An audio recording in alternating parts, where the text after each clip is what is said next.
இந்த மஞ்சள் கோடுகள் தடுப்பு சுவர் போன்றது. இந்த கோடுகள் இருந்தா கட்டாயமா வலதுபுறம் திரும்பக்கூடாது, கட்டாயமா யூ திருப்பம் செய்யக்கூடாது, கட்டாயமா வாகனங்களை முந்தி செல்லக்கூடாது. இந்த மஞ்சள் கோடுகள் இருந்து ஒரு அடி இடைவெளி விட்டுதான் வாகனங்களை ஓட்டணும். மீறினா கட்டாயம் விபத்து ஏற்படும். பாதசாரிகள் கடக்கும் இடம், அதாவது ஜீப்ரா கிராசிங்.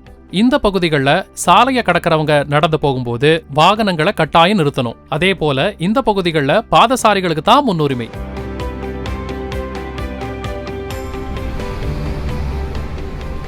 சிவப்பு விளக்கு எரிஞ்சா நில்லுன்னு அர்த்தம். அப்படி சிவப்பு விளக்கு எரியும் போது வாகனத்தை நிறுத்துக்கோட்டுக்கு முன்னாடியே நெரிசல் இல்லாம நிப்பாட்டணும். அதே போல இடதுபுறம் திரும்ப அனுமதி, அதாவது ஃப்ரீ லெஃப்ட் இருக்கக்கூடிய சாலைகள்ல சாலையோட மற்ற பகுதிகளில் இருந்து வாகனங்கள் வராததையும் அதே போல பாதசாரிகள் வராததையும் உறுதி செஞ்சுட்டு அதுக்கப்புறம் இடதுபுறம் திரும்பணும். அடுத்து மஞ்சள் விளக்கு. அப்படி மஞ்சள் விளக்கு பச்சை விளக்கு அப்புறமா எரியும் போது வாகனத்தை நிறுத்துக்கோட்டுக்கு முன்னாடியே நிறுத்த தயாராகணும். ஒருவேளை அப்படி மஞ்சள் விளக்கு எரியும் போது நிறுத்துக்கோட்டை தாண்டி போயிட்டோம்னா உடனடியா கடந்து போயிடணும். பச்சை விளக்கு எரிஞ்சா செல்லுன்னு அர்த்தம். அப்படி பச்சை விளக்கு எரியும் போது மற்ற வாகனங்களையும் பாதசாரிகளையும் கவனிச்சு சீரான இடைவெளியில வாகனத்தை இயக்கணும். விட்டு விட்டு எரியும் மஞ்சள் விளக்கு. சாலையில வாகனத்துல போகும்போது மஞ்சள் விளக்கு விட்டு விட்டு எரிஞ்சதுன்னா குறுகிய சாலை சந்திப்பு இருக்கு, எனவே வாகனத்தோட வேகத்தை குறைச்சு கவனமா அந்த சந்திப்பை கடக்கணும்னு அர்த்தம். விட்டு விட்டு எரியும் சிவப்பு விளக்கு.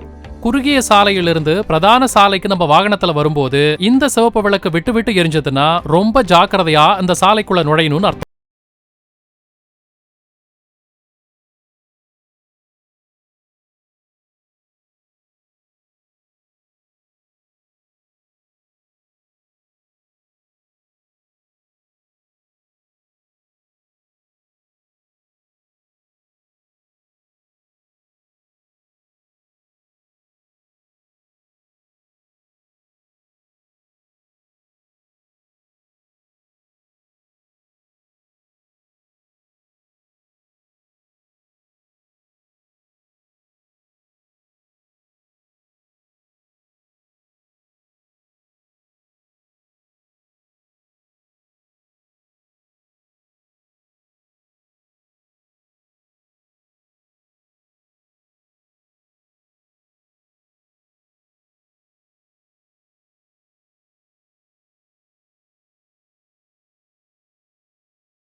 ஆபத்தான பள்ளம், கரடு முரடான சாலை, சோதனைச் சாவடி, தோணித்துறை.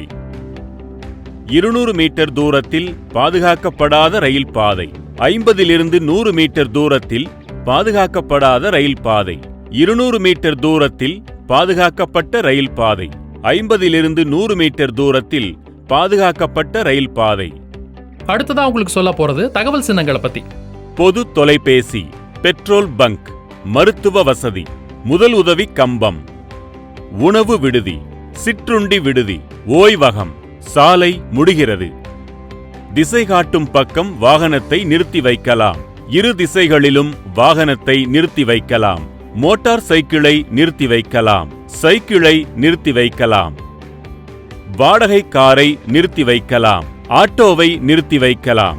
சைக்கிள் ரிக்ஷாவை நிறுத்தி வைக்கலாம். அடுத்து சாலையில வாகனத்துல போகும்போது அனைவரும் கடைபிடிக்க வேண்டிய கட்டாய சின்னங்கள் குறித்து பார்க்கலாம். நிற்கவும், வழி இல்லை, ஒரு வழி பாதை. இரு வழிகளிலும் செல்ல தடை. அனைத்து மோட்டார் வாகனங்களுக்கும் தடை. லாரிகளுக்கு தடை. வலதுபுறம் திரும்ப தடை. இடதுபுறம் திரும்ப தடை. யூ திருப்பம் செய்ய தடை. முந்திச் செல்ல தடை. ஹார்ன் ஒலிக்க தடை. வாகனங்களை நிறுத்தி வைக்க தடை. வழி கொடுக்கவும். மாட்டு வண்டி மற்றும் கைவண்டி செல்ல தடை. மாட்டு வண்டிகள் செல்ல தடை. குதிரை வண்டிகளுக்கு தடை, கை வண்டிகளுக்கு தடை, சைக்கிள்களுக்கு தடை, பாதசாரிகளுக்கு தடை. கட்டுப்பாடு முடிவு. ஓடும் வாகனங்கள் நிற்க, நிறுத்தி வைக்க தடை. வேக வரம்பு, அகல வரம்பு, உயர வரம்பு, நீள வரம்பு, எடை வரம்பு, அச்சு எடை வரம்பு. கண்டிப்பாக இடதுபுறம் திரும்பவும், கண்டிப்பாக வலதுபுறம் திரும்பவும், கண்டிப்பாக நேராகச் செல்லவும், கண்டிப்பாக முன் சென்று வலதுபுறம் திரும்பவும், கண்டிப்பாக முன் சென்று இடதுபுறம் திரும்பவும், கண்டிப்பாக நேராக அல்லது வலதுபுறம் திரும்பவும், கண்டிப்பாக நேராக அல்லது இடதுபுறம் திரும்பவும், கண்டிப்பாக இடதுபுறம் செல்லவும், கண்டிப்பாக ஹார்ன் உபயோகிக்கவும். பஸ் நிறுத்தம். சொந்த வாகனங்களை ஓட்டக்கூடிய ஓட்டுநர் தன்னுடைய ஓட்டுநர் உரிமம், வாகன பதிவு சான்று, மாசு கட்டுப்பாட்டு சான்று, வாகன காப்பீட்டு சான்று இதெல்லாத்தையும் அசலா காண்பிக்கலாம். இல்லையா டிஜிலாக்கர் ஆப் மூலமாகவோ அல்லது எம்பரிவாகன் ஆப் மூலமாகவோ காண்பிக்கலாம். முதல்ல எந்த வாகனத்தை இயக்குபவரா இருந்தாலும் சட்ட ரீதியான சுய பாதுகாப்பை செஞ்சுக்கணும். கார்ல பயணிக்கும் போது வாகன ஓட்டுநர் மட்டும் இல்லாம காருக்குள்ள இருக்கிற எல்லாருமே கட்டாயம் சீட் பெல்ட் அணிஞ்சிருக்கணும். சிறுவர்களுக்கும் வயசானவங்களுக்கும் இது பொருந்தும். இது போல எந்த ஒரு ஓட்டுநரும் வாகனத்தோட பார்க் லைட்டை ஒளிர விட்டபடி வாகனத்தை ஓட்டக்கூடாது. சாலையில வாகனத்தை ஓட்டும் போது யாருக்கும் இடையூறு ஏற்படுத்துற வகையிலயோ பயமுறுத்துற வகையிலயோ வாகனத்தை ஓட்டக்கூடாது. அதே போல வாகனத்தை பின்னோக்கி செலுத்தும் போது தங்களுக்கு ஆபத்தை ஏற்படுத்தாத வகையில அல்லது பாதுகாப்பு குறைபாடா இருக்கிற வகையில இடைஞ்சல் ஏற்படுத்தாத வகையில வாகனத்தை ஓட்டணும். வாகன பதிவெண் பலகை, அதாவது உங்க ரெஜிஸ்ட்ரேஷன் நம்பர் போர்டு இல்லாம எந்த ஒரு வாகனத்தையும் சாலையில ஓட்டக்கூடாது. அப்படி இருக்கக்கூடிய இந்த பலகையில எந்த ஒரு எழுத்துக்களோ படங்களோ சின்னங்களோ இருக்கக்கூடாது. இந்த நம்பர்ஸ் எல்லாம் நல்லா தெளிவா தெரியற மாதிரி இருக்கணும். வாகன ஓட்டுநர் முழுமையான உடல் தகுதி, இயல்பான மனநிலையோட எந்தவித கவனச்சிதறல்களுக்கும் இடமளிக்காம முழுமையான கவனத்தோட எச்சரிக்கையுடனும் வாகனத்தை ஓட்டணும். இது போன்ற சரக்கு வாகனங்கள்ல ஓட்டுநர் இருக்கைக்கு பக்கத்துல அனுமதிக்கப்பட்ட எண்ணிக்கைக்கு மேல யாரும் உட்கார்ந்துட்டு போகக்கூடாது.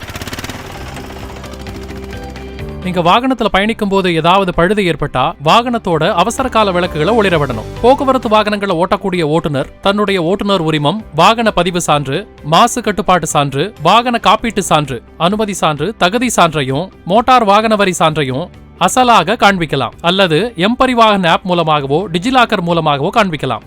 மோட்டார் சைக்கிள்ல போறவங்க கட்டாயம் தரமான ஹெல்மெட் அணியணும். பின்னாடி யாராவது உட்கார்ந்துட்டு வந்தாங்கன்னா அவங்களும் கட்டாயம் ஹெல்மெட் அணியணும். இந்த ஹெல்மெட் அணியும் போது லூசா அணியாம கரெக்டா அணிஞ்சு கழுத்துப்பட்டைய டைட்டா போடணும்.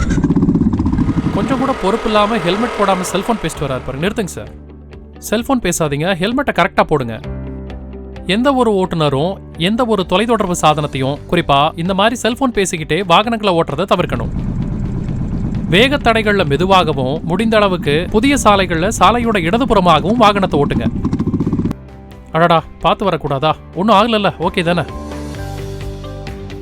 இந்த மாதிரி விபத்து ஏற்பட்டுச்சுன்னா உடனடியா மருத்துவ உதவியை கொடுத்து காவல்துறையை அழைக்கணும். அது மட்டும் இல்லாம முடிஞ்சா வாகனத்தை ஓரமா நிப்பாட்டணும். விபத்து நடந்த இடத்தையும் வாகனத்தையும் ஒரு போட்டோ எடுத்துக்கோங்க. சாலையில இருசக்கர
அமர்த்தப்பட்ட மருத்துவ ஊர்தி, தீயணைப்பு வாகனம், காவல்துறை வாகனம் போன்ற அவசர பணிக்கான வாகனங்களின் ஓட்டுநர்கள் சுழல் விளக்கு ஒளியுடன் சைரனை ஒலிக்கச் செய்து வாகனத்தை ஓட்ட வேண்டும்.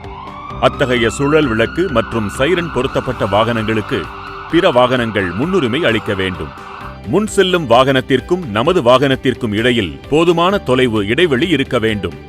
முன் செல்லும் வாகனம் திடீரென வேகத்தை குறைத்தாலோ நிறுத்தினாலோ நமது வாகனத்தை பாதுகாப்பாக நிறுத்தும் அளவிற்கு இடைவெளி இருக்க வேண்டும். மழை, பனி, புயல் போன்ற தீவிர நிலையில் அதிக அளவிலான இடைவெளி ஏற்படுத்தி ஓட்ட வேண்டும். பாதுகாப்பில்லாத ரயில் பாதைகளை கடக்கும் போது ஓட்டுநர் தனது வாகனத்தை நிறுத்தி தானோ அல்லது வேறு நபரோ ரயில் பாதையின் அருகில் சென்று இருபுறமும் ரயில் வரவில்லை என்பதை உறுதி செய்த பின்னரே ரயில் பாதையை கடக்க வேண்டும். பாதுகாப்பான ரயில் பாதைகளை கடக்கும் போது கேட் மூடும் போதும் மூடிய பின்னும் எந்த வாகனமும் கடந்து செல்லக்கூடாது. அடிப்படை சாலை விதிகள் மற்றும் போக்குவரத்து சிக்னல்களை சரியா புரிஞ்சுக்கிட்டு மது அருந்தாம, இருசக்கர வாகனமா இருந்தா ஹெல்மெட் போட்டுக்கிட்டு, காரா இருந்தா கண்டிப்பா சீட் பெல்ட் போட்டுக்கிட்டு, மொபைல் போன்ல பேசாம விழிப்புணர்வோட வாகனத்தை இயக்கினாலே 100% விபத்துக்களை நம்ம தவிர்த்திடலாம். சாலை விதிகளை மதிப்போம், விபத்தில்லா தமிழகத்தை உருவாக்குவோம். LLR அப்ளை பண்ணியிருக்கிறவங்க எல்லாருக்குமே தமிழ்நாடு அரசின் போக்குவரத்து மற்றும் சாலை பாதுகாப்பு ஆணையரகத்துடைய வாழ்த்துக்கள். வெளியீடு தமிழ்நாடு அரசின் போக்குவரத்து மற்றும் சாலை பாதுகாப்பு ஆணையரகம்.